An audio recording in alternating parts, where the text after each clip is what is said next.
Bienvenidos sean amigos a su podcast Temas Espirituales. Espero que estén gozando de la paz y de la tranquilidad que brindan nuestros 36 principios espirituales.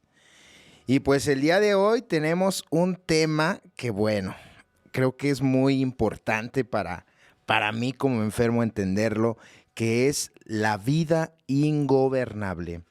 Y para este tema no voy a estar solo. En esta ocasión tenemos a una invitada muy especial que pues tengo el placer de conocerla pues ya de hace algunos meses, ¿no? Que fuimos por allá a su grupo, que es la compañera Gaby Vargas. ¿Cómo estás, madrina? Muy bien, muchísimas gracias. Muy buenos días a todos o al horario que nos escuchen. Y pues muchísimas gracias por la invitación.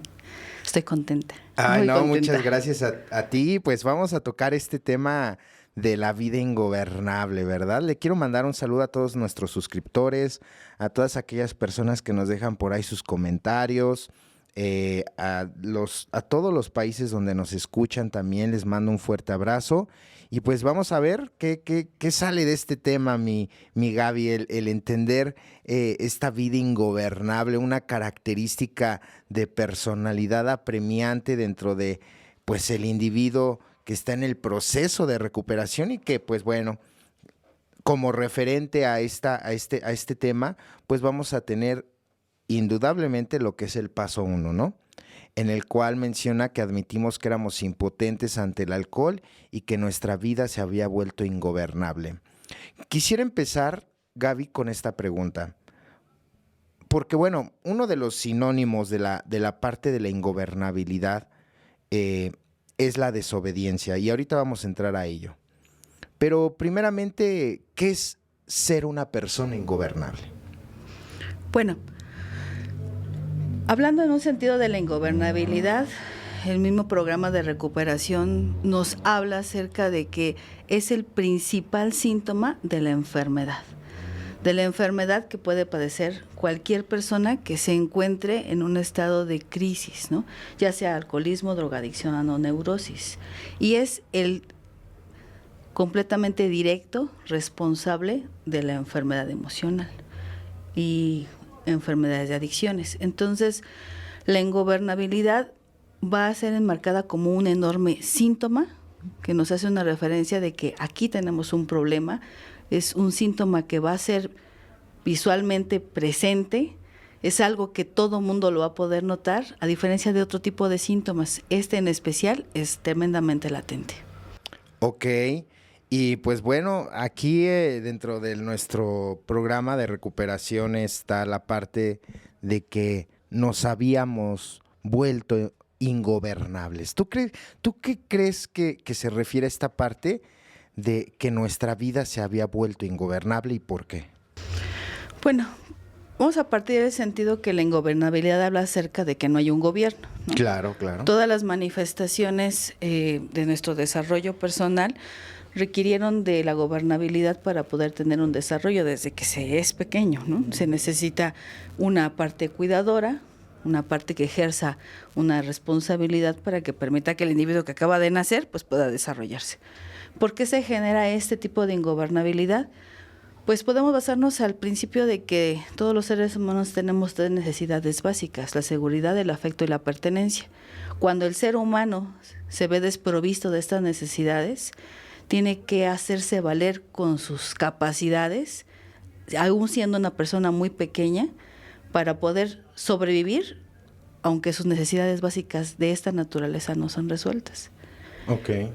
Entonces, ante ese tipo de incertidumbre, tienes que soltar el gobierno que seguramente te tendría que proteger y defenderte con lo que tengas. Y entonces el individuo aprende que, aún golpeado por sus propias circunstancias, solamente puede confiar, al menos en un tiempo, en él mismo. Ok. Y vamos a tocar el tema desde dónde se gesta la ingobernabilidad. Mira, la gran mayoría, digo, no quiero generalizar, pero la gran mayoría de los enfermos fuimos muy dados a desde muy pequeños desobedecer. Fíjate que algo que es muy interesante dentro del programa de recuperación es de que no hay castigos y no hay prohibiciones. es una libertad total que tienes. Porque yo me doy cuenta que a muchos de nosotros nos trataron de educar en base al castigo, en base a la prohibición, en base a los golpes, en base a los gritos, y nada de ese sistema, de que tal, como ahorita bien lo mencionabas, de estos dos, de los padres, este sistema de sometimiento no funcionó. Inclusive este tipo de situaciones nos causaron más rebeldía, ¿no? Más de, pues ahora como no me dejas, pues ahora lo hago, ¿no? Como al niño que le dices, pórtate bien, ¿no? y bueno, tal parece que le dices, haz lo que quieras, ¿no? Hay por ahí una parte de la infancia en donde tal vez quisiera que tú me comentaras cómo puede llegar a gestarse esta ingobernabilidad. Claro que hay muchas personas que viven circunstancias diferentes. Yo sé que no hay como una regla así muy general para todos. Cada quien lo va encontrando de diferente manera por sus circunstancias. Pero creo que hay como aspectos muy generales que podríamos tocar o que podrías tocar para saber cómo se empieza a desarrollar esta ingobernabilidad, ¿no? Ok, bueno, me voy a basar otra vez en el principio que te decía, los seres humanos tenemos 3 necesidades básicas. La seguridad. Si el niño que vamos a ocupar como referencia creció en un ambiente donde los padres tienen una tendencia hacia ser muy controladores, a someterlo, a disciplinarlo, y párate bien, y saluda con la otra mano, y compórtate adecuadamente, este es un niño que va a crecer sintiendo que él mismo no tiene la capacidad de hacer las cosas, por eso lo tienen que ordenar, dominar de esa manera, porque el mensaje atrás de ese tipo de dominio es: tú no puedes, necesitas de mí. Okay. Obviamente esta situación va a generar una presencia hacia ser una persona codependiente. Ok, sí. Entonces, hablamos en un sentido de seguridad, el niño no se siente seguro porque los padres lo hacen sentirse inútil. Pero si vamos a un ambiente violento, que esa es la otra cara de la moneda, unos padres que no solamente ejercen violencia física, golpeándolo, ofendiéndolo, diciéndole que es un bueno para nada, sino también abandonándolo o dejándolo enfrentar la vida con toda el descuido y la desatención, es un niño que también va a sentir que él como ser no importa. Claro. No tiene un valor, al menos no para esa familia. Su necesidad de afecto no es cubierta, su necesidad de seguridad no existe, y no tiene tampoco un valor de pertenencia, porque nadie dice: este es mi niño, este es de esta familia, este corresponde a este clan. O sea, es una persona que está sola, y sabemos que aquellos individuos que no tienen un sentido de pertenencia van a buscar pertenecer a algo o a alguien, y esto va a ser al alcohol, a las drogas, a relaciones destructivas, a sociedades pues vandálicas, porque necesita el ser humano cubrir estas 2 necesidades. Claro. Entonces, en el sentido del afecto, volvemos a la misma temática. Un niño sobreprotegido es un niño que sabe que puede obtener todo lo que quiere a través del llanto, a través de la demanda, a través del berrinche. Y entonces se vuelve un hábito de su vida. Y cada vez que quiere algo en la vida, hace sus berrinches, hace sus dramas, ¿no? Se va del grupo, abre otros grupos, o sea, tiene una respuesta a que le gusta generar el escándalo en las personas, porque él sabe que cuando más grita, que cuando más vocifera, que cuando más demanda, es cuando los padres del anterior, muy grabados en su mente, reaccionaban para complacerlo. Y espera lo mismo. ¿Y qué crees? Que lo interesante es que encuentra gente que trae este tipo de carencias, y entonces: por favor, compañero, no te vayas de la agrupación, ¿no? Sí, claro. Nos daría mucho dolor que faltes. No, mira, cambia esta actitud, pero no te vayas. Y entonces dice: pues es lo que querías, pues me voy, ¿no? O sea, al final termina siendo lo que se le invita a no hacer. Un individuo que trae este tipo de respuestas, pues viene carente de afecto, viene carente de un sentido de seguridad y confianza en sí mismo, y viene de un sentido donde no puede tener una lealtad hacia nadie, porque ha aprendido a ser un ser convenenciero. Claro. ¿Sí? cuando son niños y que tienen demasiadas figuras de autoridad que los cuidan, que el tío, que la tía, que el primo, que la prima, el niño aprende a hacerse así. ¿Estás contento conmigo? Me voy contigo. No me hiciste caras, me voy con el otro tío. No me quieren, me voy con mi papá. No, entonces me voy con mi mamá. Y este es un futuro adulto que no sabe mantener una lealtad hacia nadie. Se va con el mejor postor.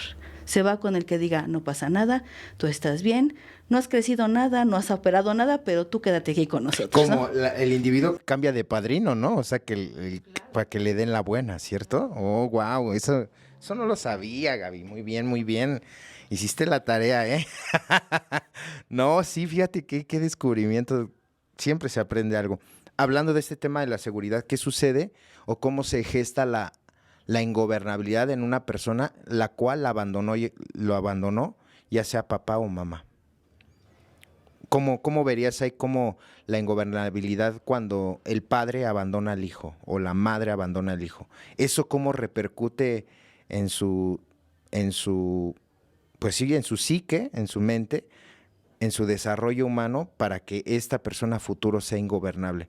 ¿Crees que esta parte de autoridad o esta falta de autoridad pueda llegar a gestar la ingobernabilidad? Es un ser resentido.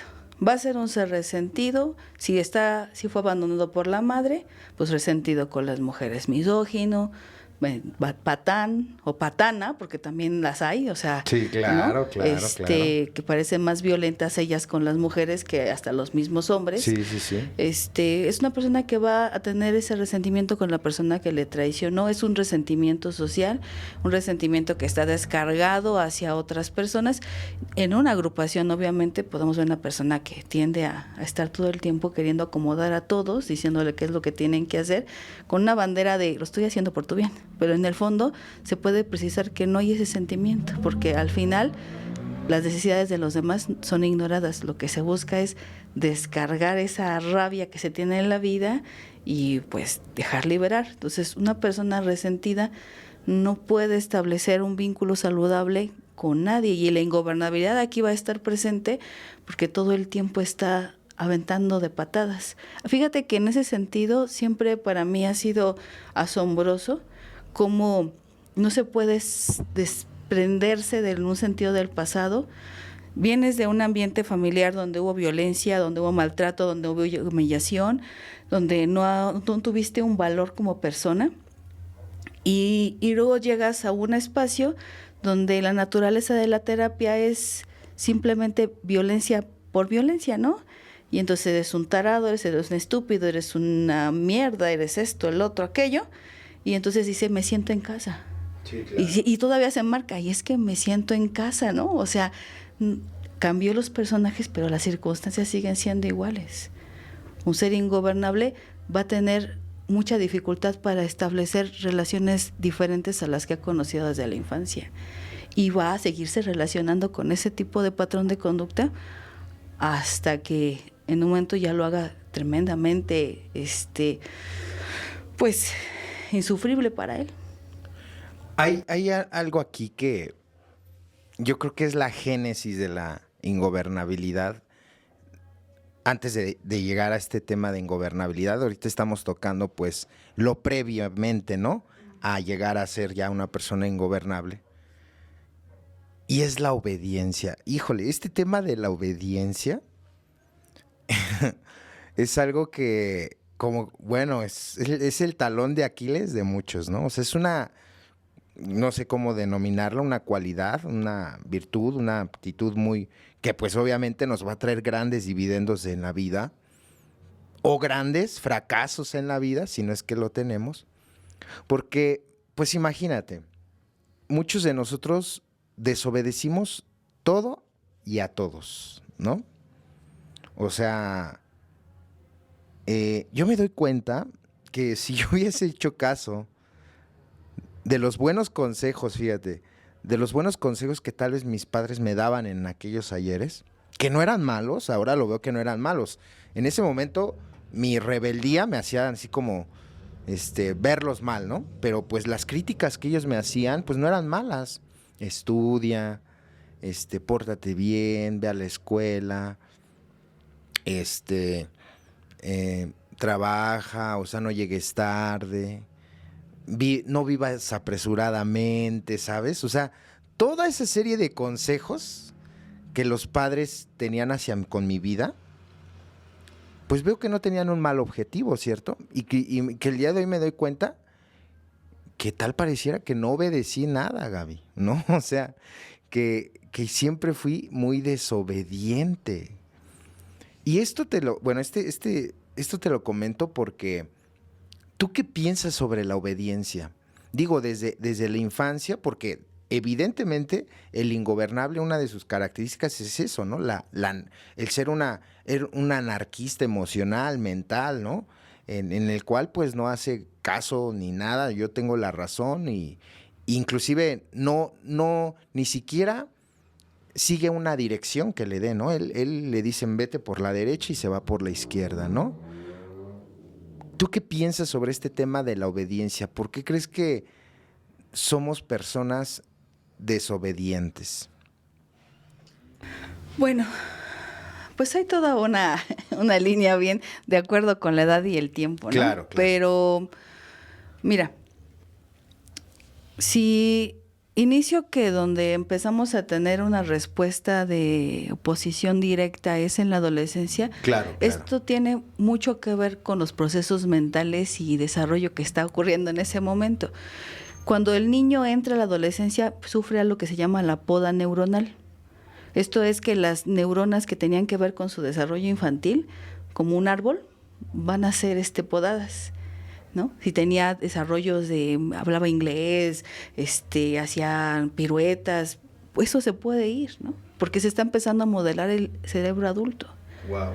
Entonces, tú te das cuenta, una obra, por ejemplo, grande, una avenida Tláhuac cuando se modificó con lo del metro, o sea, no había chance de entrar a esa área, por donde quiera estaban los trabajos, había mucho movimiento. Así está el cerebro de un adolescente, ¿no? Okay. Tiene bloqueos constantes, hay no se puede acceder a ese lugar, desniveles, desvíos, o sea, porque está en una reconstrucción. Entonces, un cerebro que está en reconstrucción, que está teniendo movimientos muy fuertes, que está teniendo cortes, que está viviendo toda esa situación, no está en la mejor condición para poder colaborar con hábitos, con disciplina, ¿no? Y a veces es lo que a muchos papás les cuesta trabajo, y creo que a nuestros papás y a los papás de los papás siempre les va a costar trabajo el decir, ¿por qué si tiene todo para desarrollarse? Le doy escuela, le compro lo que necesita, lo apapacho, y de todas maneras voltea y me ve como si me odiara, como si todo lo que yo le dijera fuera malo, como si le estuviera pidiendo que al ir a la escuela le estuviera generando un trauma. ¿Por qué se comportan así? Pues por todo lo que está pasando acá arriba, por todo lo que se está modificando. Entonces sí, y tienes toda razón, pues ha sido maravilloso que estudiáramos sin tener ningún tipo de distracción, no nos hubiéramos enamorado, no nos hubiéramos equivocado en el camino, no bebiendo, no hubiéramos conocido las drogas, cantidad de situaciones, pero fue parte también de ese ajuste. Ahora, la presencia de los padres va a ser importante precisamente que cuando haya la posibilidad y la endebleza emocional que lo haga recaer, o que lo incline a tener ese tipo de amistades, pues los papás estén sólidos y firmes, ¿no? Y requiere obviamente una preparación. Hay un texto que me gusta mucho que se llama La carta que tu hijo adolescente nunca te va a escribir, pero la que escribiría si pudiera hacerlo, si pudiera entender o expresar lo que está viviendo. Y básicamente le dice, necesito ponerme mal contigo, necesito ponerme a ti, necesito ser rebelde, necesito llevarte la contra, porque cuando yo estoy haciendo eso, estoy fortaleciendo mis valores. El hecho de que tú no te quiebres, el hecho de que tú te mantengas así, responsable, sólido, íntegro, estoico, ¿sí? Aunque parece que te estoy dando con todo, me está ayudando que me estás modelando un estilo de vida que yo en un futuro voy a imitar. Pero imagínate nada más el caos. Sí, claro. El adolescente en su conflicto de acomodo de sus neuronas, su desarrollo, su crecimiento, las hormonas saliendo por todos lados, y luego el padre endeble, vulnerable, porque está saliendo de un alcoholismo, producto de su ingobernabilidad, anda en estados de depresión y se confronta con el bólido de su hijo. O sea, el impacto es increíble. Y entonces, bueno, ¿por qué a pesar de que tuve un problema de alcoholismo no pude evitar que mis hijos? Porque no tenía la entereza para acompañarlos. Y obviamente es muy doloroso escuchar dentro de esta situación que alguien llega con hijos pequeños y sus hijos son drogadictos, son alcohólicos. La pregunta es, ¿verdaderamente se dedicaron a prepararse para ese tipo de situaciones? ¿Corrigieron su propia ingobernabilidad? ¿O cuando llegó a la adolescencia fueron dos adolescentes, uno de 30 y tantos, 40 y tantos años, con el de 12, 17 años? Claro. Entonces, entra en ese sentido, no podemos dar lo que no tenemos.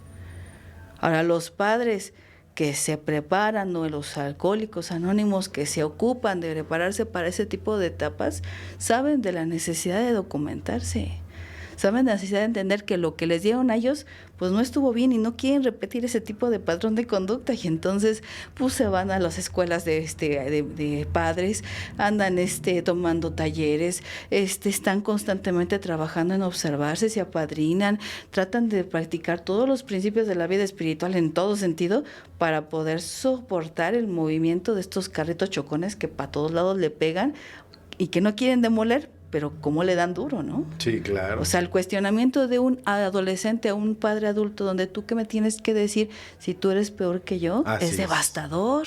Sí, claro. Y que de hecho, perdón, esa frase que te dijiste, muchos de nosotros crecimos con una doble moral en casa. El padre lo podía hacer, pero tú no. Es como el padre borracho. Apenas escuché a una persona alcohólicazo de hueso colorado, pero se estaba quejando de su hijo drogadicto, ¿no?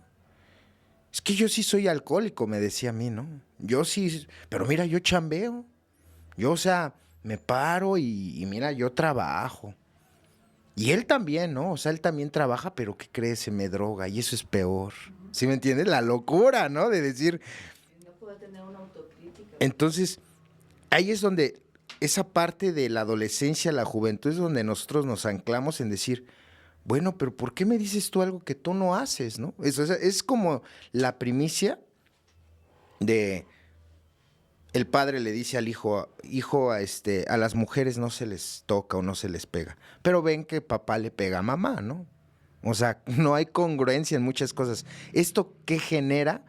En cuanto para que una persona pues llegue a esta parte donde tú mencionas, donde te quedaste, decir, pues es que tú eres igual o peor que yo, ¿no? Y por eso no me puedes decir nada. Y por eso voy a hacer lo que yo quiera. Yo creo que de ahí es el caminar para todo enfermo de mucho, pues ya de realmente la ingobernabilidad. Pero a ver, primeramente, ¿qué sucede con esta parte?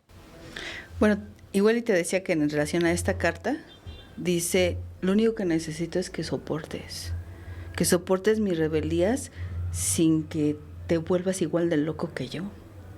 Necesito que sostengas el otro lado de la cuerda porque lo voy a jalar y voy a generarte mucho movimiento, pero solamente necesito saber que estás lo suficientemente fuerte para saber que no me voy a caer. Claro. O sea, hay un lazo que nos está uniendo, pero que necesita la persona que ya tenga un trabajo verdaderamente de responsabilidad a tomar con todas sus fuerzas, como el náufrago agarra sus salvavidas como su única salvación, así, y saber que este proceso va a ser temporal, pero que no puede ir nada más acompañado con eso. Actualmente los modelos de desarrollo personal nos dicen, padres tienen que aprender a ser modeladores del comportamiento de sus hijos. O sea, dar testimonio, que es lo que tú decías. Pero si el papá trae aquí el conflicto emocional, tuvo una pérdida, vamos a ponerlo familiar, pero trae todavía ese tipo de patrones de ingobernabilidad donde los hombres no lloran y yo soy fuerte y a mí nada me quiebra, el chavo ve que papá trae una neurosis que no se la soporta, que nadie entiende por qué está así, porque pareciera que el dolor no le duele a él y que se supone que tendría que ser así, no sé cuándo se quedó atorado en ese sentido, ¿no? Y entonces el adolescente no puede contactar con una persona de hierro. O sea, él necesita una persona que también sea vulnerable, una persona que también diga, me duele, me quebré, me siento lastimado. Claro, me voy a levantar, pero tengo la necesidad de expresarlo. Observa que llorar, manifestar tu inconformidad, hablar tu enojo, no me va a herir, no me va a destruir como tu padre, como tu madre. Es más, te invito a que lo hagas porque solamente de esa manera vamos a limpiar los problemas que tú y yo traemos. Pero si la persona está cerrada en que conservar esas imágenes que están antecediendo, donde está toda esta solemnidad, ¿cómo te acercas a una persona que no tiene sentimientos? No, pues difícil. ¿No? Y entonces voy a buscar a alguien que sí tenga la posibilidad de manifestarme su humanidad. Y desafortunadamente en ese sentido, pues se tocan las puertas falsas. Claro. ¿No? Los amigos. Los amigos.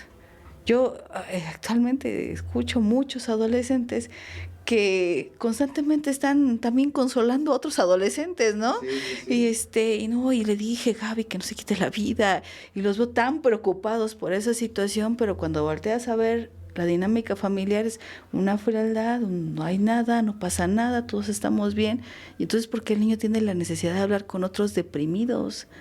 O sea, está bien que sea bondadoso, pero hay una carga emocional que está ahí, tapadita, pero como no se pueden hablar de estos temas, como demostrar debilidad, no habla de quiénes somos, ni nuestro apellido, pues el niño está al aire, ¿no? Y pues por la otra situación, ¿qué va a pasar? Pues va a ser el motivo para que la persona que no se ha ocupado de trabajar con sus recursos ahora culpe a su familia porque no tiene un desarrollo personal, porque no puede levantarse, porque le tocó ese tipo de familia a él y mira que es tan buena persona. Claro. Y bueno, ya regresando a esta parte apremiante de la ingobernabilidad, ya teniendo como estos cimientos, ¿no? De dónde podría provenir o de dónde podría gestarse o surgir esta ingobernabilidad. Ahora sí ya podemos tocar el tema de, pues yo creo que debe de haber una nueva poda, ¿no? Como ahorita lo decías en el individuo, porque imagínate, no sé si conozcas esos chiquirrucos, ¿no? Esos viejitos que tienen, no sé, chavorrucos, ¿no? Estos chavorrucos que, ¿no? Tienen ya una edad cronológica, pues algo considerable, pero siguen pensando, como chavos, ¿no? O sea, viven desfasados totalmente, ¿no? Y viven igual, ingobernables, o sea, yo creo que a ellos no sé si les llegó la poda o no, o sea, no lo sé, no sabría decirte, ¿verdad?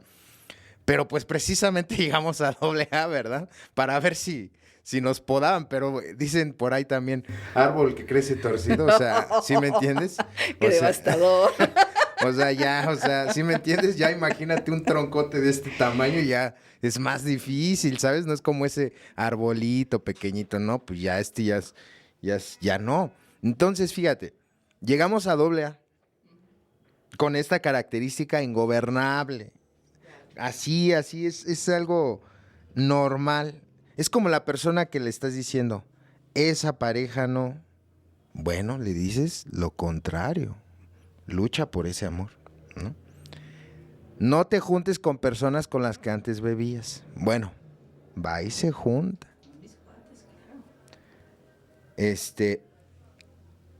Diario en el grupo.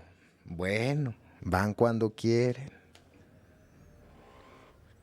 Y si así nos vamos, o sea, porque llega esta parte del apadrinamiento, ¿no? Que es algo muy importante. Y pues uno como ahijado dice que sí a todo, ¿no? Es una característica, ¿no? Sí, padrino. No, sí, sí.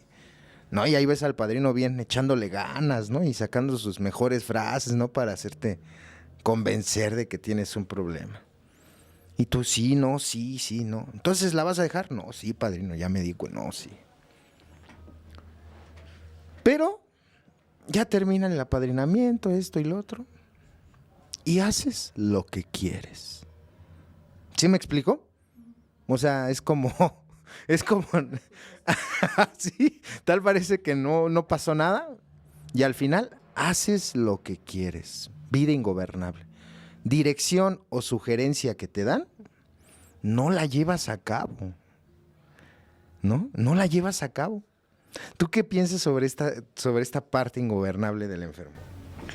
Bueno, fíjate que ahorita que dijiste chiquirrucos me dio mucha risa porque no lo había escuchado, pero creo que estoy de acuerdo contigo, Oslos, porque actualmente llega mucha gente joven que son unos rucos en cuerpos de jóvenes. Así es. Apáticos, insufribles, irritables, nada les parece, todo les parece un estado de agresión, quieren entrar a las juntas con audífonos, quieren checar sus celulares en las reuniones, quieren llevar sus celulares a la hacienda, quieren un trato de open main así, wow, ¿no? Sí. Súper desarrolladísimo y con una intolerancia a la frustración increíble, ¿no? Sí. Poco falta para que se echen al suelo a llorar, a manifestar su enojo y te miran bien feo y te miran retador, sin puede pues que todo este tipo de sintomatología obviamente habla de una vida ingobernable, habla de este desorden interno que obviamente pues sale a la luz, ¿no? O sea, es querer tapar las cosas, pero al final, ante tanta apatía y oposición, pues está presente, está malestar, ¿no? Y también están los chavos rucos, ¿no? ¿Qué pasó? Bueno, actualmente se habla acerca de que ante la presencia de alcohol o sustancias a muy temprana edad, hay una área frontal en el cerebro que no se llenó de neuronas. Entonces es un cerebro que vamos a ponerle hueco, por darle una definición menos técnica. Ok. ¿Sí? ¿Y qué crees? Que es el área encargada de la toma de decisiones. Es el área encargada de la responsabilidad. Yo sé por qué soy así. Gracias por la perla. Entonces, pero va aquí la siguiente situación. Ajá. El hecho de que eso biológicamente no se haya desarrollado en el orden no significa que no podamos generar las neuroconexiones para poder establecer y que crees, ahí entra la presencia del dolor. Porque si no se desarrolló por crecimiento y progreso biológico, se va a desarrollar a través de tu experiencia de sufrimiento y confrontación con la realidad. Híjole, fíjate. Ahora ya entiendo por qué yo solamente he entendido en base al error. Sí, es algo bien cierto. A ver, y sigue, por favor, sigue. Bueno, hay una situación tan importante. Solamente a través de los errores, y más en esta naturaleza, es que nosotros aprendemos. Pero bajo una cultura que nos enseña éxito, y sonríe las cámaras, y vete bien, y ponte un filtro, y que tengas muchas personas que te sigan, y que te admiren, y que seas popular, y que... O sea, esta imagen obsesiva hacia la aprobación de lo externo, ¿sí? También figura en esta naturaleza, ¿no? No voy a buscar experiencias dolorosas porque estoy asociando que el fracaso es lo peor que puedo experimentar. Y entonces, pues, nos podemos hundir en una marea de la mentira, la negación, la mitomanía, como un rasgo que no va a permitir que la persona pueda desarrollar esto. A lo mejor biológicamente, porque no se drogó, no consumió, se elaboró eso, pero un músculo que no se ocupa, se atrofia. Claro. Si tú no desarrollas la capacidad de tomar decisiones con madurez y responsabilidad y afrontarte a la vida, pues esta área queda invalidada en tu mente. Hace no mucho, platicando en uno de los test de autoestima que trabajo, le decía yo a la jovencita, ¿cómo tomas decisiones? Y ella me decía, me doy cuenta de que piensa la mayoría y en base a la mayoría es lo que elijo. Yo casi me faltaba el aire. ¿Estás segura de lo que estoy haciendo? Sí. O sea, que si te juntas con 100 personas que se van a matar, como es la mayoría, te vas a matar. O sea, ya no hay una intención a generar un propio cuestionamiento o criterio de racionalizar, ¿de verdad esto me conviene? O sea, así es que yo quiero vivir las cosas y esto es el tipo de modelo que yo estoy persiguiendo. Entonces, nuestro desarrollo se va a ver impedido por el tipo de elecciones que vamos a empezar a tomar.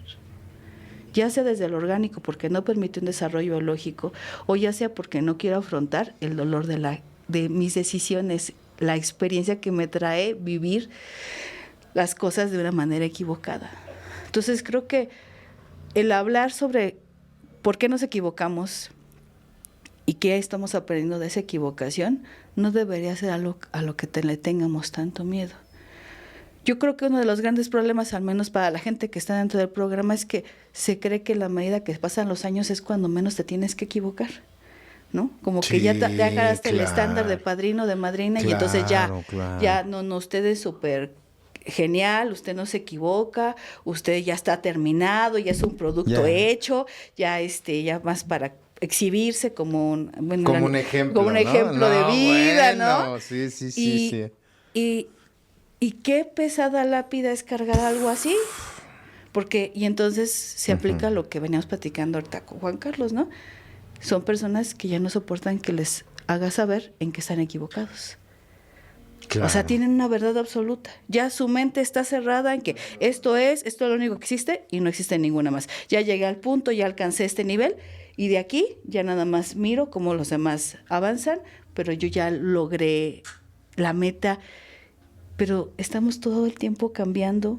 Las circunstancias están cambiando, los jóvenes que vienen ahora a una experiencia ya son diferentes a los de antes, las personas que llegan no traen el mismo tipo de historial que esos, no todos son alcohólicos, no todos son drogadictos, pero hay los que son drogadictos, son muy, muy drogadictos, piedra, anfetaminas, o sea, cantidad de sustancias que no puedes creer que con las mismas herramientas con las que sacabas a un alcohólico hace 40 años, vas a poder hablarle a un chavo ahorita que te va a decir, ¿y eso qué? ¿No?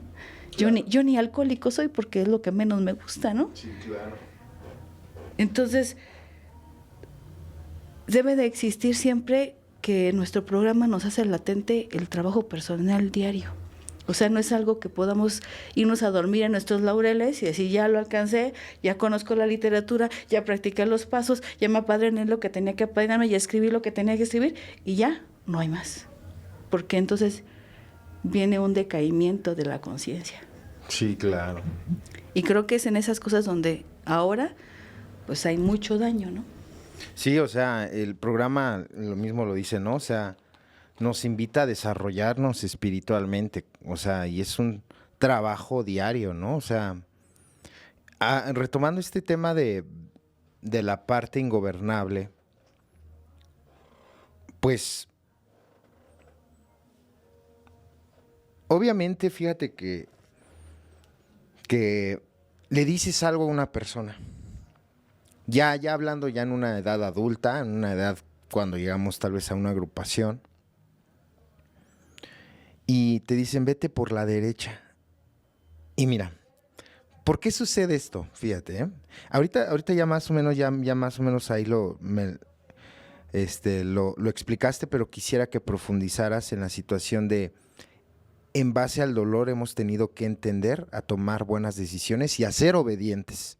O sea, yo he sido obediente, Gaby, en base a darme cuenta de que mi forma de pensar, mi forma de actuar, no ha sido la correcta. Pero es hasta que estoy en la lona, ¿sí? Es hasta cuando caí. Porque antes decía, no, o sea, sí está bien, o sea, sí, chido, ¿no? Chido. Pero pues no voy a hacer lo que yo quiera, ¿no? Y es hasta que fracaso donde digo, híjole, llegas como el perro entre las patas, ¿no? Así como cuando te dicen el asesor, tu padrino, te da como la visión de que si decides irte por el lado izquierdo te va a pasar esto, si te decides por el lado derecho va a pasar esto. Ya eres consciente inclusive de lo que va a poder venir a través de cualquiera de las dos decisiones. Y decides aún así, aún con ello, decir, me voy a ir por el otro lado, ¿no? Llega el fracaso, llega la caída y digo, creo que tenían razón. O sea, ese tema de escarmentar en cabeza ajena, en el ingobernable no cabe, ¿eh? A veces lo tiene que experimentar, lo tiene que vivir para llegar a entender y decir, creo que voy a ser obediente. O sea, creo que ahora sí voy a obedecerle al padrino porque, pues sí, fracasé. ¿Tú qué piensas sobre esta ejemplificación? Y además de ello, ahondar esa parte de ¿tú crees que las personas ingobernables dejamos de ser ingobernables realmente? Ok, bueno, partamos desde el punto de que en todos los, bueno, es que no quiero generalizar, pero bueno, en la naturaleza humana, y es gracias a estas habilidades que tenemos de desarrollo personal, que todos vamos a elegir un proyecto personal, ¿sí? Es esta persona que tú le dices, no, es que no debes beber porque mira, te vas a volver un alcohólico. No, a mí eso no me va a pasar. O es que no pruebes drogas porque te puedes volver adicto a ello. No, eso le pasa a otras personas, a gente tonta, ¿no? O sea, que no tiene la capacidad, no es tan inteligente, ni tan brillante, ni tan astuto, ni tan hábil, ni tan fregón, ni como yo, ¿no? Todos estos personas que están enfrentando una situación, tienen un plan en su cabeza. Tenían un proyecto, ¿no? Claro. O sea, a mí eso no me va a afectar. Entonces, cuando descubren que su proyecto, que su plan maravilloso no les resultó, es que pues viene el decaimiento. Así o sea, es una enorme desilusión, ¿no? Y entonces entran los estados de depresión, la angustia, el miedo, la preocupación, la incertidumbre. O sea, resulta que ahora va a pagar cada palabra que dijo, y como dicen las mamás, no escopas para arriba porque te va a caer, ¿no? Entonces, es la necesidad de que, como lo dice la literatura, haya un estado de egorreducción. O sea, al final de cuentas, es experimentar el fracaso en su planeación de vida. Y entonces, pues, cuando se da cuenta que su plan maestro no va a funcionar, y que no hay una solución, y que de seguir así va a perder, si no es que ya lo perdió, todo lo que tiene, es que se ve la necesidad, como lo dice el primer paso, de aferrarse al salvavidas como el náufrago, ¿no? O sea, es lo único que tiene, es lo único que le está salvaguardando la vida, y no se ve más que la necesidad de hacerlo. Y creo sinceramente que, creo que todos, bueno, tengo la opinión de que muchos de nosotros que hemos estado en un programa de recuperación hemos visto milagros en muchas personas. Gente que decíamos, no se va a levantar, no va a dejar de beber, no, va a venir y al rato ya va a estar en las mismas. Y hay gente que te sorprende. Hay gente que practica una humildad y una responsabilidad cuando nunca fueron gente responsable, cuando nunca fueron una persona disciplinada, cuando nunca fueron obedientes. Y resulta que ahora lo son a base del sufrimiento de sus propias experiencias. Entonces creo que para mí entra en la idea de que no se puede totalizar, pero hay muchas personas que también, como lo diría el libro azul, ¿no?, han nacido así. Y por su propia naturaleza son incapaces de llevar un modo de vida que exige la más rigurosa honradez. Para estos, las probabilidades de éxito son pocas. Entonces, en esta vida hay una vertiente de muchas cosas. Habrá gente que aún fracasando su plan, no quiera. Así es. Y si está cerrado su mente y a la gracia de Dios, no va a haber poder humano, ni cosa que le suceda, que lo pueda seducir lo suficiente para decir, ya estuvo. Hagan conmigo lo que sigue, yo ya no puedo más. Pero también habrá gente que pasando por el calvario de su propio infierno, decida por el dolor de su experiencia, porque sabemos que son los dos disciplinarios, decir, ya estuvo, lo que sigue, lo que sea necesario.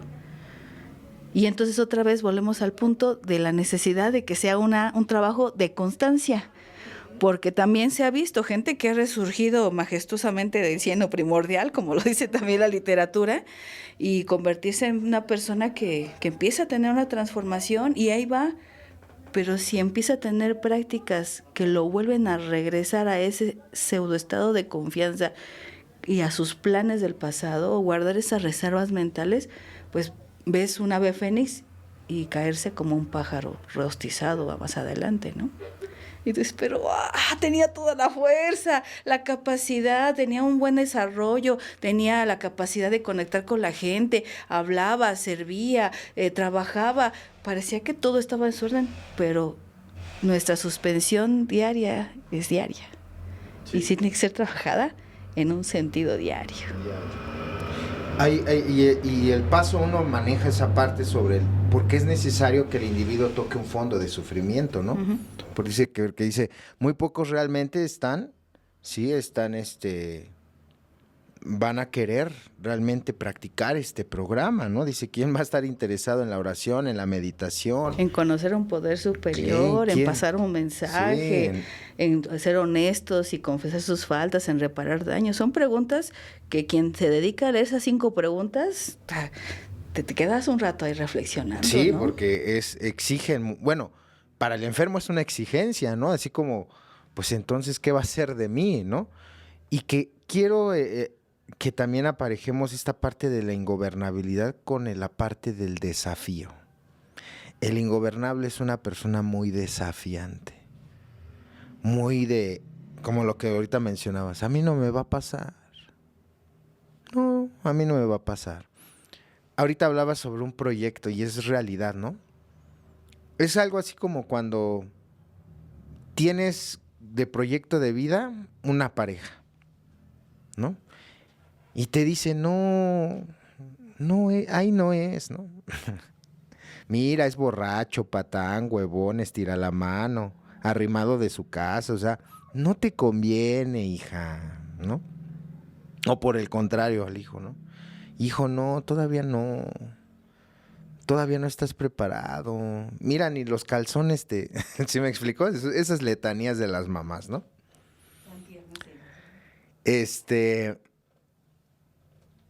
Y sucede precisamente, hoy también se da, pero yo creo que antes más, el hecho de que, digo, eso siempre ha existido, siempre va a existir, de que en esa transición que tú comentabas de la adolescencia, cuando uno adolece de cosas, pues es cuando se juntan, se casan, se cometen estos proyectos de vida, ¿no? Porque en el adolescente, como tú bien lo decías, adolescencia, juventud, se toman decisiones muy alebrestadas, muy impulsivas, y pues el proyecto de vida suena bien, ¿no?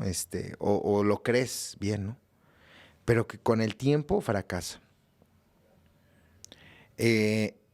Porque uno es desafiante en este sentido de decir, pues es que, pues no creo que me pase a mí.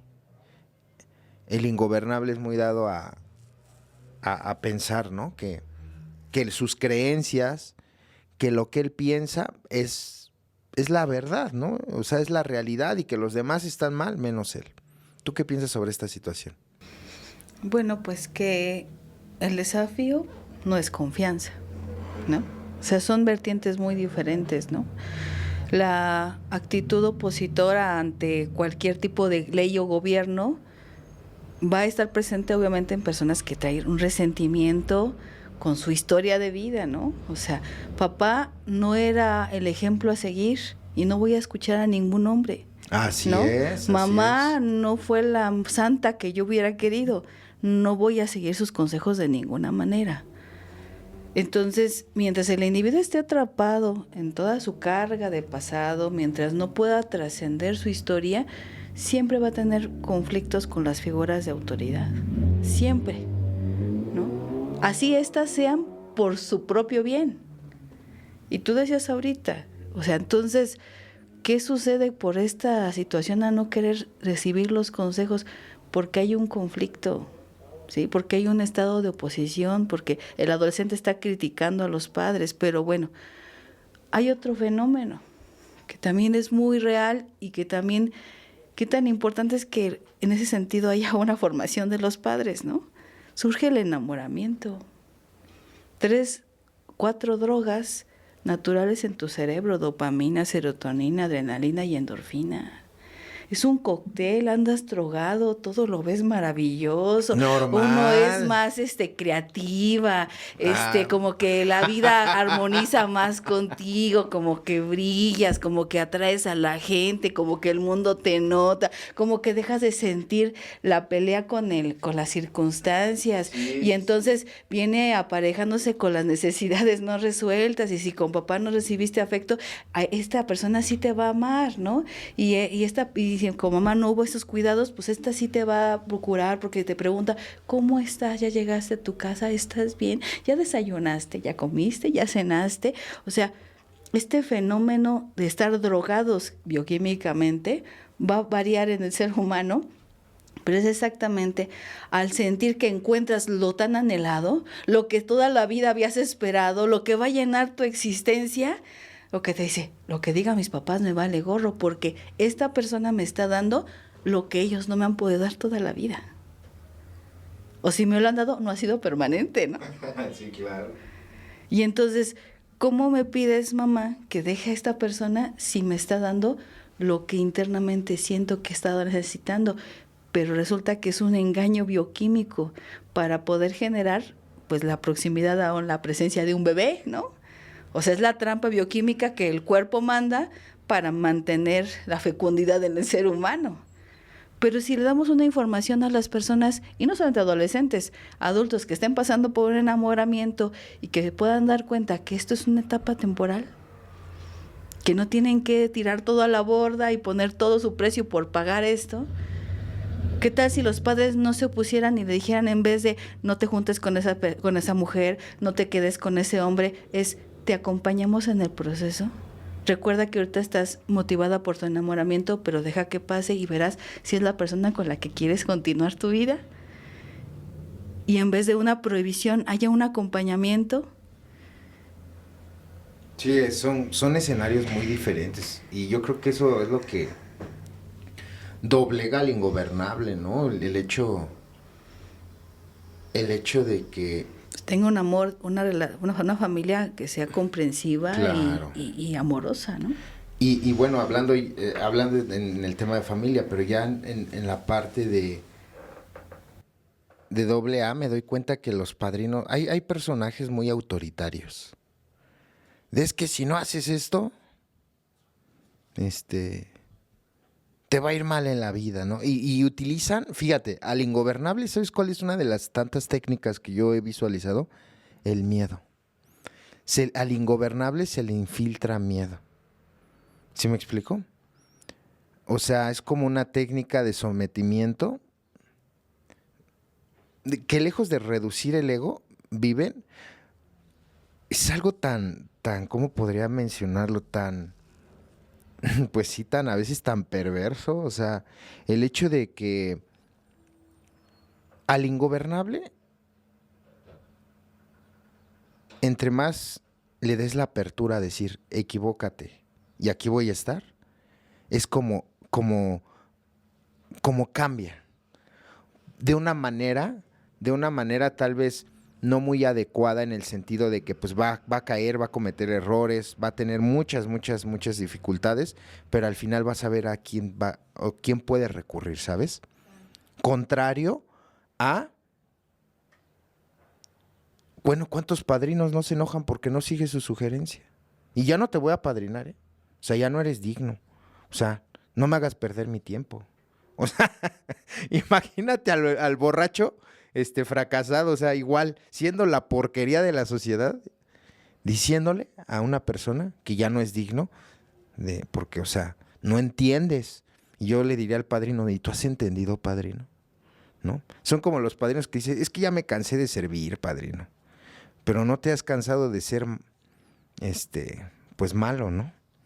¿Sí me explico? O sea, imagínate esta parte. O sea, esto yo creo que es información por los que permanecemos y militamos dentro de una agrupación, para cambiar como ese chip, ¿no?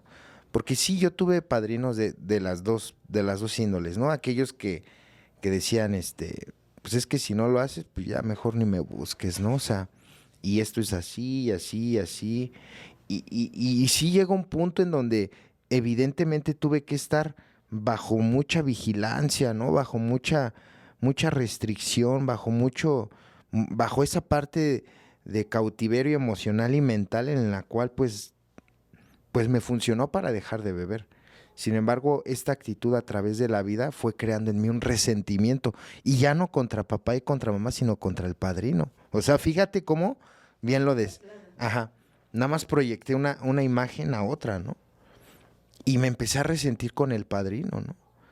Porque empecé a ver al padrino como mi papá. Como, o sea, sí, yo ya había dejado de beber, pero decía, ¿pero por qué me dice el padrino que con ninguna del grupo, si él tiene a una del grupo, ¿no? O sea, lo mismo versus en mi casa. Pero ¿por qué mi papá me viene a ordenar si él ya tiene otra familia? ¿Sí me explico? Claro. O sea, empecé a vivir el mismo escenario. El mismo escenario. Dije, no, ¿y por qué lo voy a obedecer si él es peor? ¿Y por qué me dice mi padrino que trabaje si él es huevón? ¿No? Y empecé a otra vez nuevamente a señalar, a censurar el defecto en los demás. Y dije, no. Y la vida ingobernable dentro de AA, híjole. ¿No? O sea, ¿tú qué me puedes hablar? Poniéndome de ejemplo en esta ocasión, ¿qué me podrías decir sobre esta vida ingobernable dentro de Alcohólicos Anónimos? Dame con todo, Gaby, por favor. Bueno, yo quiero primero manifestar un poquito de lo que decías la vez pasada. Creo que tenemos herramientas tan maravillosas, Oslos. ¿Qué decimos dentro de las constantes juntas? No somos jueces ni verdugos, no somos jueces ni verdugos, no te vamos a juzgar, no importa lo que te traigas. O sea, ese es tu asunto. Nosotros te queremos acompañar para que lo dejes, para que te liberes, ¿no? ¿Qué tan me tengo que seguir recordando eso en una vida activa dentro de un proceso de recuperación? No soy un juez y verdugo, no soy un juez y verdugo, pero tampoco soy un cómplice. Claro. Y a veces también bueno, a mí me ha tocado aprender a poner límites con las personas que me piden el apoyo del apadrinamiento, y me ha costado mucho trabajo, ¿sabes? Porque yo que vengo de una familia donde son bastante ayudadictos o bastante metiches, bastante codependientes, pues el romper esta situación de suelta a la gente, deja que viva su proceso, porque se está empezando a hacer aquí una sinergia que nada tiene con lo saludable, ¿no? Entonces he tenido que decir, ¿sabes qué? La sugerencia ya la tienes.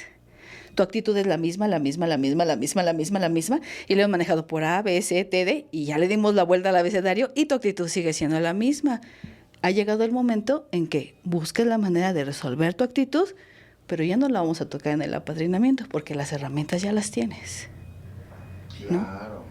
Porque también en ese contexto hay muchas personas dentro de su enfermedad que buscan agarrarse en ese sentido de la dependencia del padrino para llorar, sufrir su malestar, pero no quieren cambiar nada. Así es, ¿no? Entonces, creo que no debe confundirse el que ser una persona autoritaria al aprender a no ser cómplice de algo que sabes que está mal. Esta persona ya está entrando en una codependencia. No puedo ser tu amistad, soy un servidor en ese sentido. Entonces no puedo generar este tipo de vínculo. Y para mí es todavía más delicado con la gente que acaba de llegar, porque son los más provistos de necesidad afectiva, los que más traen aquí el corazón destrozado, los más vulnerables. Y entonces hay una enorme responsabilidad en aquellos que tenemos cierto tiempo dentro de esto, de no ser adeptos dentro de la agrupación. O sea, somos un grupo, somos una comunidad, no son los ahijados de fulanito o los ahijadas de perenganito. O sea, es una situación delicada y preocupante. Así como el autoritario, también esta otra parte donde eres una mamá gallina, estás enfermando a la comunidad y te estás enfermando a ti mismo, ¿no? Sí, claro.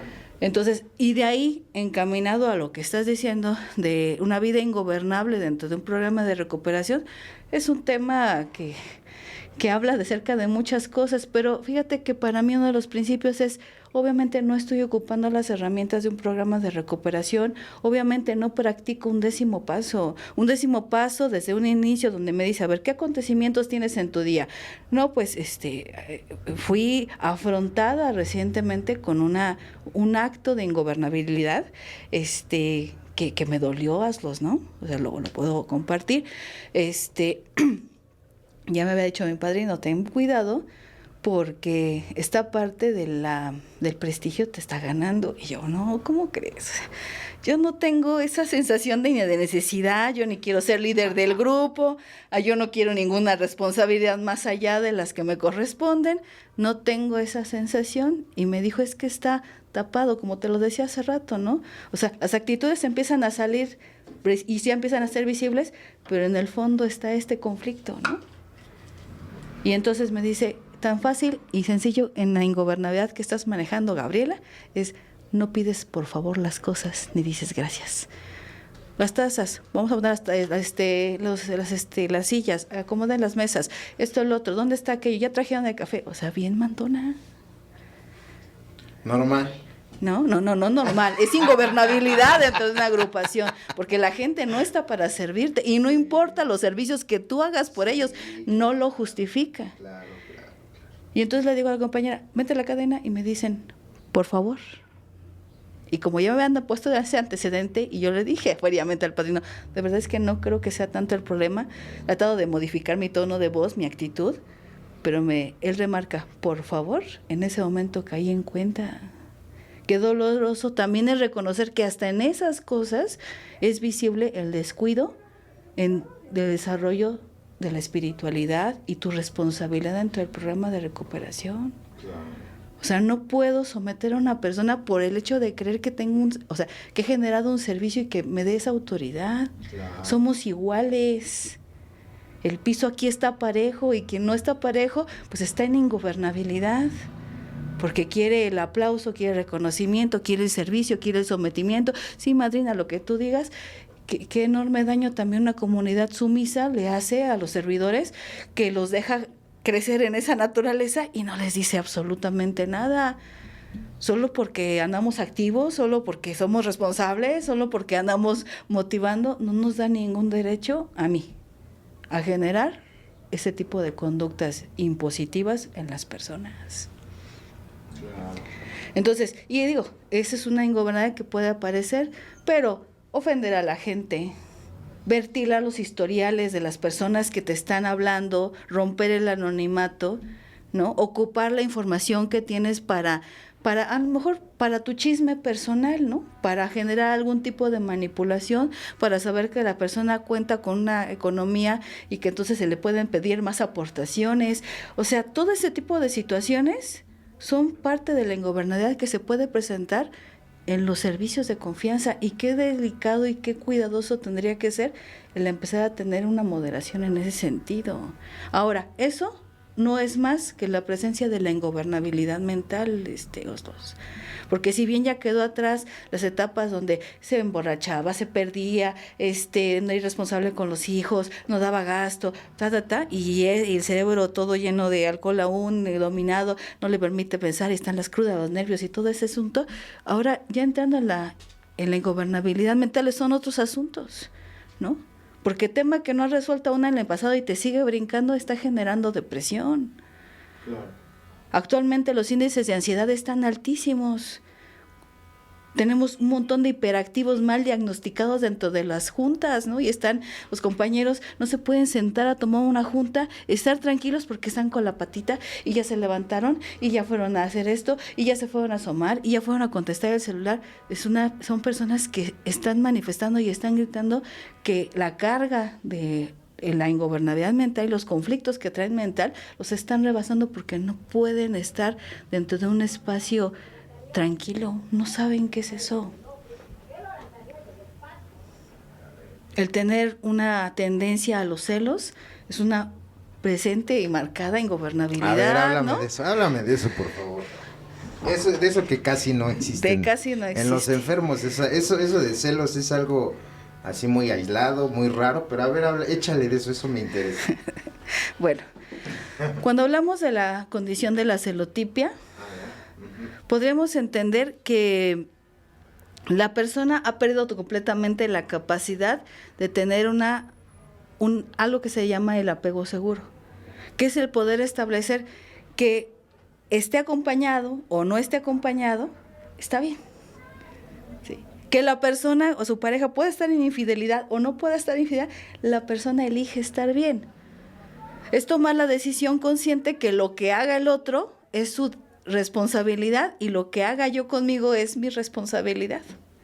Okay. ¿Sí? Pero vivimos en una sociedad que promueve la codependencia, que promueve tener este tipo o estilos de apego como es el apego ansioso. ¿Y dónde estás? ¿Y por qué no has llegado? Y mándame la ubicación. Y quiero hacer un directo. Y quiero ver la videollamada. ¿Y con quién estás platicando? ¿Y por qué se oye tan hueco? ¿Estás en un hotel? O sea, es una locura. ¿No?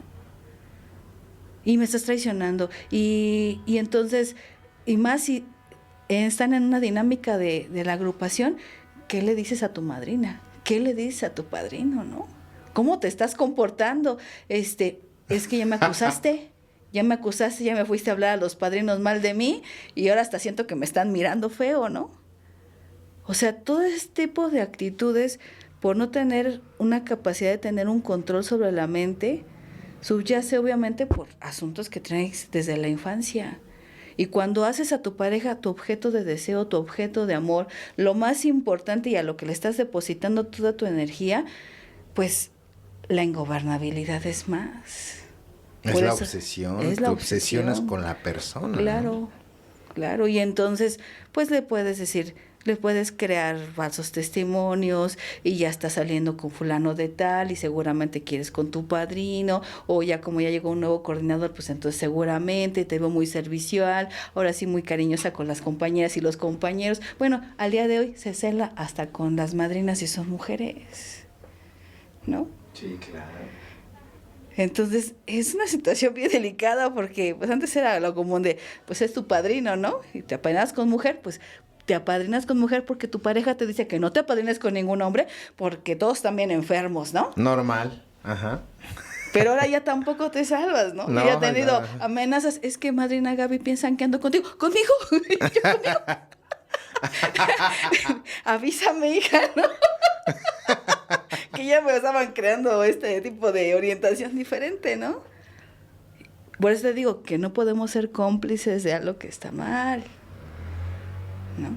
Pero en un espíritu brioso, como dice el primer paso, que no tiene paz, que no tiene tranquilidad, que no se inventareaos los... También. Que no se da ¿Para los qué? minutos en la noche para decir, a ver, esto es lo que pasó, qué emoción, lo decía ahorita en la actitud de ingobernabilidad. Si yo hago una revisión y digo, ¿qué pasó hoy? Y digo, ay, no pasó nada, hoy tuve trabajo, trabajé con mis pacientes, fui en el grupo, y no tengo una autoobservación, ¿sí? Puedo decir, pues no tuve necesidad de hacer el inventario, pero siempre sale algo, los. Y qué doloroso es escuchar tu verdad en la boca de los demás, pero ¿qué crees? Muchas de las veces es necesario, ante la negación, a poder hacer una introspección honesta y profunda de nosotros mismos. Claro. Y entonces el hecho es una actitud de imposición a la gente. ¿Qué emoción tienes? Pues sorpresa, frustración, no debe ser así, pero también tengo enojo. Pues porque ando en la carrera, porque todo el tiempo estoy presionada y ahora también quiero traer presionados a los compañeros de grupo. Me lo han dicho, Gaby, es que estás con servicios de responsabilidad y te pones bien intensa, ¿no? Alguna compañera ya me dijo, y no es psicóloga, Gaby, es que creo que eres bipolar, ¿no? Y dije, no manches, ni yo diagnostico eso, ¿no? Sí, sí, ya son psiquiatras. Pero me tenía que hablar en mi idioma, yo creo, para que yo entendiera, sí, ¿no? Sí. Y son situaciones que llegan precisamente porque son foquitos de decir, estás desviando el camino. Pero volvemos al punto de los celos. Si en el inventario reconozco y acepto que estoy sintiendo celos, ¿no? Que siento que se están llevando a la persona, que ya no me está poniendo en interés, que ya no soy su prioridad, que ya no le importo, que tuve detalles y no los tomó en cuenta, que ya no me mandó un mensaje, que no me buscó. O sea, si pongo todas estas situaciones, voy a tener que seguir avanzando en el análisis de la personalidad. ¿Qué emoción sentiste? Sentí frustración, sentí miedo de que se vaya. ¿A qué te recuerda eso? ¿Sí? O claro. Cuando mi papá prefería estar con otras personas que conmigo. ¿A qué te recuerda eso? A que muchas veces mi mamá fue una persona que no fue cariñosa y no fue afectiva, ¿no? Claro. Y por ello yo veía que se iba en amor con mi hermano y decía, pues a él sí lo quiere a mí, ¿no? O sea, sensaciones de pérdida, temores de que te arranquen lo que tú más amas, ¿no? ¿A qué pensamientos te llevan, no? A reclamarle, a echarle bronca, a buscar peleas, a decirle que tiene que cambiar su forma de ser, porque ¿para qué va el grupo entonces, no? Así Si va a es. quedar bien con los demás y no conmigo, ¿no? ¿A qué más te va a llevar? ¿Qué defectos de carácter están asociados a estos dos? La Claro. ira, el orgullo, muchas veces hasta la envidia de que la pareja pueda brillar más en ciertos ambientes que tú, ¿no? Que lo consideren o la consideren más que tú. Dices, pero ¿por qué no? Pues si yo soy. Sí, la envidia. No, es un tema muy amplio. Y yo creo que va a quedar ahí un paréntesis abierto porque yo creo que vamos a hacer un podcast especial sobre los celos. Y por ahí te traes algún celoso de tu grupo, o sea, sí me explicó, alguien que haya tenido esa experiencia, ¿no? Ya sé que casi son escasos, ¿no? Los aventamos esos, al aire. esos casos son rarísimos. Pero sí, sí estaría bien aventarnos un podcast referente a ese tema nada más porque es muy amplio. Y pues bueno, el enemigo es nuestro peor, el tiempo, perdón, es nuestro peor enemigo. ¿Cómo concluirías este tema de la ingobernabilidad, Gaby? Me gustaría aprovechar este espacio que das, Oslos, para pues traer algunas cosas que definitivamente pues son una enorme ayuda, ¿no? Un programa de recuperación tan maravilloso como el programa de los 12 pasos también da una vertiente para aquellas personas que no han tenido que tener un fondo de sufrimiento tan grande, ¿no? Claro. Para aquellos que llegamos muy jóvenes adentro de esto y bueno, nosotros no tocamos ni drogas ni alcohol, pero sí tenemos un historial de sufrimiento debido al consumo de otras personas significativas en nuestra vida, ¿no? Y entonces este programa para mí en verdad puede ahorrar de 10 a 15 años de sufrimiento. Yo segura estaba, antes de vivir un proceso de esto, que yo iba a beber como lo hacía mi padre y que yo iba a fumar como lo hacía mi padre y que iba a hacer muchas cosas de las que él hacía, las tenía, las soñaba, las tenía programadas. Esto me ayudó a detener ese proceso. Sí, claro. Me ha ayudado a encarar muchas situaciones que yo simplemente no las veía como una posibilidad, ¿no? Y en un principio entender que la ingobernabilidad va a estar dando este tipo de malestares, depresiones, celos, irritabilidad, desobediencia, ¿no? La oposición a seguir a las figuras de autoridad porque no lo son. Todo este tipo de manifestaciones de ingobernabilidad pues han enfermado el espíritu los. Y cuando el espíritu está enfermo es semejante al árbol que tú quieres que dé buenos frutos, pero no da porque trae una plaga en las raíces. Necesitamos limpiar las raíces. Mientras las raíces no se limpien, lo que venga del árbol no va a ser sano. Una vida espiritual es lo que nos da la oportunidad de limpiar el árbol desde las raíces. Las hojas mejoran, los frutos se pueden ser comestibles. Y entonces viene un estado donde hay un desarrollo generoso y frondoso de una convicción de vida feliz. Decía en un texto precisamente de ingobernabilidad, hemos sido aquellas personas que no teníamos ya una esperanza realmente alentadora hacia el futuro. Las cosas son así, mi vida es así, mis padres son así, el mundo es así y lo único que se conoce es con lo que se ha vivido. Pero si una persona fuera pues puesta a disposición para ser fusilado, pues ya espera esto, ¿no? O sea, es lo que he visto, es lo que sigue, no hay más. Tu capacidad de ver más allá simplemente no existe. Pero resulta que en el programa, la persona que está a punto de recibir el fusilamiento, escucha, preparen, apunten, y de repente todo se detiene, le destapan los ojos y le dicen, eres un hombre libre. Y no entiendes.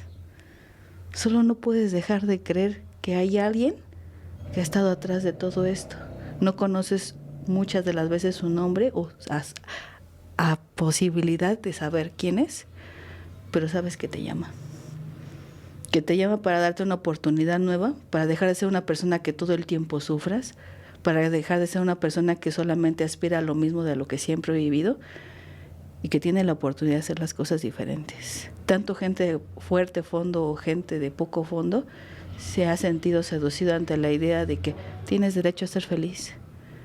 No tienes que estar peleado con el mundo, no tienes que estar enojado con tu existencia, con las personas. también tienes derecho a disfrutar, también tienes derecho a desarrollarte, también tienes derecho a equivocarte y no ser juzgado por ello, pero sí acompañado. Pero cuando después de esa larga jornada de golpes te des cuenta que ya no quieres seguir las cosas en tu propio proyecto, pues puedes regresar, porque sabes que hay un lugar donde el desarrollo espiritual, el crecimiento va a permitir que florezca todo lo bueno que hay en ti. Pues bien, muchas gracias, Gaby, por venirnos a ilustrar, ¿no? A estar aquí con nosotros. Voy a hacer un comercial que no me lo has pedido, pero lo voy a hacer yo. Pues, ¿dónde está tu grupo? Por favor, si nos puedes dar por ahí la dirección para las personas que gusten, ¿no? Ir y que tal vez de alguna forma hayan compaginado con algo de lo que hayas comentado, pues puedan llegar a la agrupación. Claro, con gusto. Mira, nosotros estamos ubicados en la colonia Miguel Hidalgo, en la alcaldía Tláhuac, sobre la avenida La Turba, esquina con calle Genufa, justamente enfrente de la entrada principal del bosque de Tláhuac. Entonces estamos enfrente de la entrada principal, ahí planta alta. Ha llegado a tu grupo también, nos los gracias. Ok, muchas gracias. Y pues bueno, hemos llegado al final de este podcast. Los invitamos a que nos dejen en la parte de sus comentarios qué es lo que piensan, cómo ustedes han vivido esta vida ingobernable. Y pues nada, solamente agradecer que se hayan quedado hasta el final. Muchas gracias, Gaby. Dios los bendiga y nos vemos hasta la próxima. Chao.